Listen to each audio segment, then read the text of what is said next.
মাংস কিছু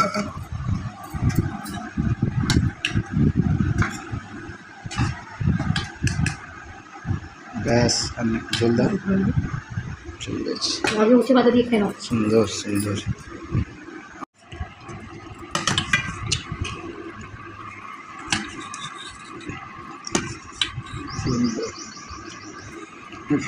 বলতে পারতো নি